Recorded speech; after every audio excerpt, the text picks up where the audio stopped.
قال قتادة في قوله تعالى ومن الناس من يشتري لهو الحديث ليضل عن سبيل الله لعله ألا يكون أنفق مالا بحسب امرئ من الضلال أن يختار حديث الباطل على حديث الحق.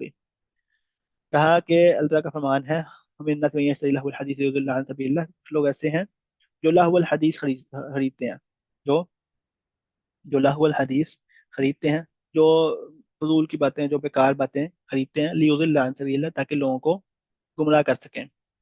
اور اس کے آئے سبب نزول میں سے آیا ہے کہ ایک جو ہے وہ مشرکین مکہ کے سردار نے دو لونڈیاں خریدی اور ان کو اس کام پہ لگایا کہ جو کوئی بھی آپ صلی اللہ علیہ وسلم کی باتیں سنے تو اس کے پیچھے لگ جایا کرو اور اس کو جو ہے وہ جا کے گانے سنایا کرو۔ ٹھیک ہے، تو وہ جب اس نے یہ کام کیا کہ تم ایسے کرو کہ تم جو ہے وہ لوگوں کو، تم دونوں کو، دو لونڈیوں کو اس کام پہ لے آ وہ گانے سنا کے اور اپنی پیاری آواز میں لوگوں کو جو ہے وہ اس میں مبتلا کر کے، تو آپ صلی اللہ علیہ وسلم کی قرآن کو سننے سے ان کا رخ پھیر ڈالیں۔ تو اللہ تعالیٰ نے فرمایا کہ وَمِنَ النَّاسِ مَن يَشْتَرِي لَهْوَ الْحَدِيثِ، کہ کچھ لوگ ایسے ہیں جو لہو حدیث خریدتے ہیں، لیضل عن سبیل اللہ، تاکہ لوگوں کو، تاکہ اللہ کے راستے سے ہٹا سکیں بغیر علم۔ تو قتادہ رضی اللہ عنہ کہتے ہیں، رحمہ اللہ تعالیٰ کہتے ہیں کہ ممکن ہے کہ یہاں پہ اشترا خریدنے کی بات آ رہی ہے، کہتے ہیں کہ ممکن ہے کہ اگلا بندہ بغیر مال لگائے بھی، بغیر کچھ خریدے بیچے بھی اس آیت میں داخل ہو جائے۔ کہتے ہیں ممکن ہے کہ بندہ اس آیت کے حکم میں داخل ہو جائے چاہے وہ پیسہ نہ لگائے۔ ایک تو وہ ہے جو گٹار خرید رہا ہے، ایک تو وہ ہے جو جناب پتہ نہیں اسپوٹیفائی یا کون کون سی سبسکرپشن خرید رہے ہیں اور جناب گانے سننے کے لیے وغیرہ وغیرہ۔ تو ایک تو وہ ہے، اور ایک وہ ہے، کہا کہ ایک وہ ہے جو پیسہ نہیں بھی لگاتا لیکن پھر بھی وہ اس میں آیت میں وارد ہے۔ کیوں؟ کہنا ہے کہ جو کوئی بھی باطل کو حق کے اوپر ترجیح دیتا ہے تو وہ گمراہی اس کے لیے کافی ہے۔ یہ آلریڈی بڑی گمراہی ہے کہ وہ باطل کو اختیار کر رہے ہیں حق کو چھوڑ کر۔ ٹھیک ہے، تو یہ اعراض میں سے ہے اور اس کی مذمت آئی ہے۔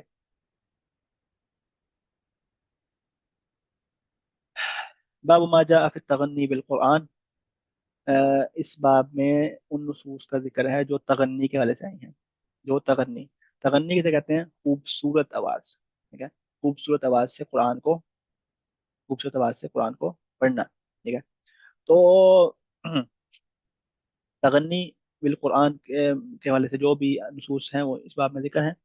عن ابي هريره رضي الله عنه ان رسول الله صلى الله عليه وسلم قال ما اذن الله لشيء ما اذن لنبي ان يتغنى بالقران، کہہ رہے ہیں کہ اللہ تعالیٰ نے کوئی بھی چیز اتنی توجہ سے اور اتنے دھیان سے اور اتنے جو ہے وہ اتنا جو ہے وہ اس کو رسپیکٹ دیتے ہوئے نہیں سنی جتنا اللہ نے اپنے نبی کی قرآن کو تغنی لا حول ولا قوة الا باللہ.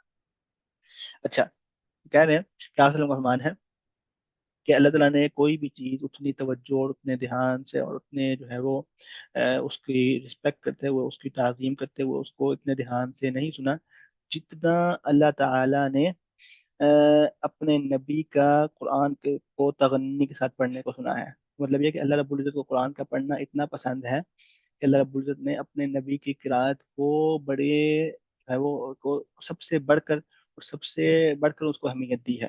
اور اس کو جو ہے وہ بڑے جو ہے وہ دھیان سے اللہ رب العزت نے سنا ہے.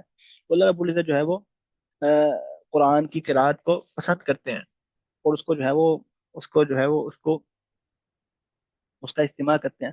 اور پھر آپ صلی اللہ علیہ وسلم بھی جو ہے وہ قرآن کی قرآت کو پسند کرتے ہیں، جیسا کہ ابی بن کعب والی حدیث میں ہے کہ وہ آپ صلی اللہ علیہ وسلم نے فرمایا کہ میں سننا چاہتا ہوں، کہ میں تمہارے منہ سے جو ہے وہ قرآن کی تلاوت وہ سننا چاہتا ہوں.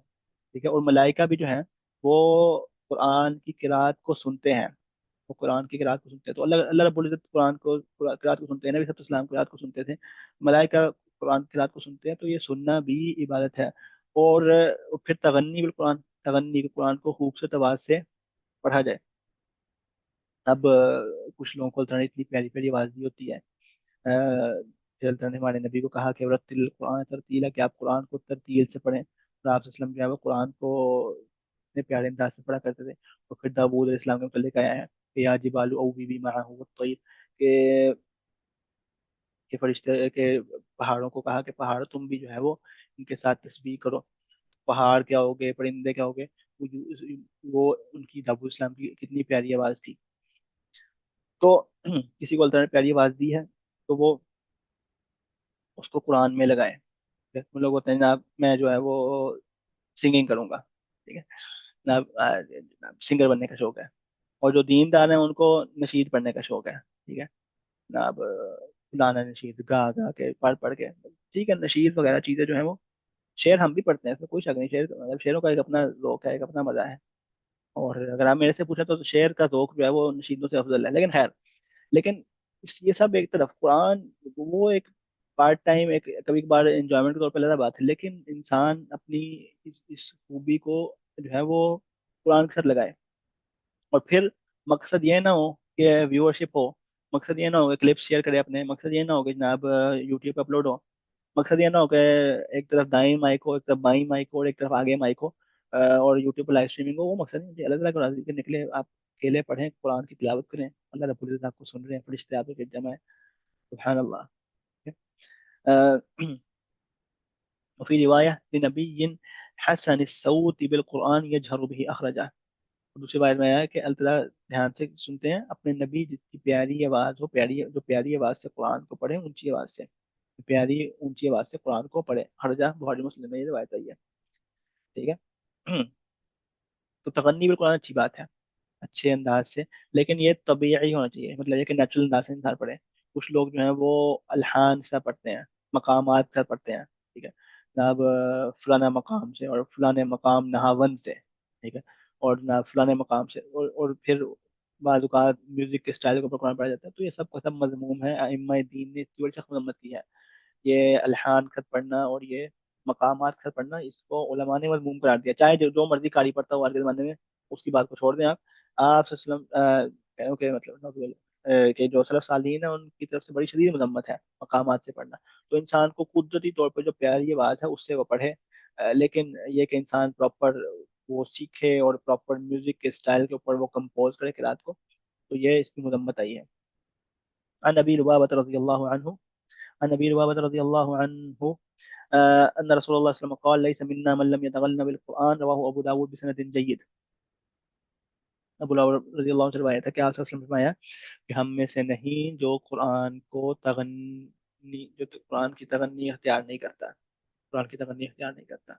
تو قرآن کو اچھی بات سے پڑھیں، اچھے مہارت سے پڑھیں، اس کی ترتیل کریں، اور اس کے تجوید کا خیال رکھیں. اس کو عام کلام کی طرح نہ پڑھیں کہ الحمد للہ رب العالمین الرحمن الرحیم، یہ جو جاتی ہے. ٹھیک ہے، اچھی بات سے پڑھیں، اس کو رسپیکٹ دیں، اس کو اس کے ساتھ تغنی والا معاملہ فرمائیں. وہ ابو داود بسند جید. اور علماء نے جیسے کہ علوم القرآن میں تغنی بالقرآن کے حوالے سے، اور اس کے مطلب یہ کہ لمبا کلام ذکر کیا ہے. اور یہ جو فضائل قرآن ہے نا، یہ علوم قرآن میں سے ہیں. اور یہاں پہ اس کتاب میں شیخ نے مختلف علوم قرآن کا ذکر کیا ہے. تو علل اجمال، اجمالی طور پر اس میں کافی باتوں کا ذکر آیا ہے، اور اس میں بڑی خیر تھی کہ اس میں مختلف ابواب میں وہ صرف فضائل نہیں بلکہ اس کے علاوہ بڑی قرآن فہمی کے حوالے سے اور قرآن سے تعلق کے حوالے سے اور قرآن کے مخالفین کے حوالے سے بڑی قیمتی قیمتی باتیں تھیں. وہ بھی سب قرآن اور حدیث کی روشنی میں بڑی قیمتی کتاب تھی. اور واللہ تعالی اعلم تم بحمد للہ. تو اللہ رب العزت کا شکر ہے کہ اللہ رب العزت نے ہمیں یہ کتاب پڑھنے کی توفیق دی، پڑھانے کی توفیق دی.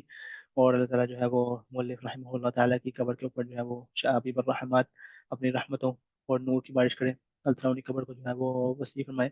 اللہ تعالیٰ ان کے علم کو ان کے لیے صدقہ جاریہ بنائے. اللہ تعالیٰ ان کی نیکیوں کو قبول فرمائے. اللہ تعالیٰ ان کے گناہوں سے تجاوز کرے. اللہ تعالیٰ ہمارے جتنے بھی علماء ہیں، جتنے مشائخ ہیں، اللہ تعالیٰ ان سب کو ہماری طرف سے جزائے خیر دے. اللہ تعالیٰ ان کے نیک اعمال کو قبول فرمائے. اللہ تعالیٰ ان سے مزید دین کا کام لے. اللہ تعالیٰ ان کی حفاظت فرمائے. اللہ تعالیٰ ہمیں صحیح طور پر دین کا حامل بننے کی توفیق دے، قرآن والا بننے کی توفیق دے، قرآن سے جڑنے کی توفیق دے. اللہ تعالیٰ قرآن کا علم ہمیں نصیب فرمائے. جو ہم بھول گئے اللہ تعالیٰ ہمیں اس کو دوبارہ یاد کرنے کی، اس کو سے دوبارہ جڑنے کی توفیق دے. اور جو ہمیں علم ہے اللہ تعالیٰ اس پہ ہمیں عمل کرنے کی توفیق دے. اور جو ہم عمل کر رہے ہیں اللہ تعالیٰ اس کو اس کی ذات کے لیے خالص کرے. اللہ رب العزت ہمیں قرآن کا نشر کرنے والوں میں سے بنائے. اللہ رب العزت ہمارے نیک اعمال کو قبول فرمائے اور ہماری غلطیوں اور کمیوں اور کوتاہیوں سے تجاوز فرمائے.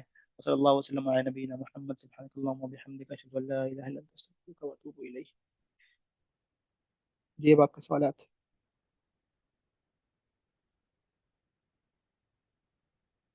کیا نوافل نماز جیسے تراویح وغیرہ کے رکوع و سجود میں قرآن دعا پڑھ سکتے ہیں؟ فرض میں پڑھ سکتے ہیں. جو جس چیز سے منع کیا گیا ہوا ہے وہ ہے دعا، قرآن کی تلاوت. قرآن کی تلاوت سے منع کیا گیا ہوا. لیکن اگر کوئی انسان جو ہے وہ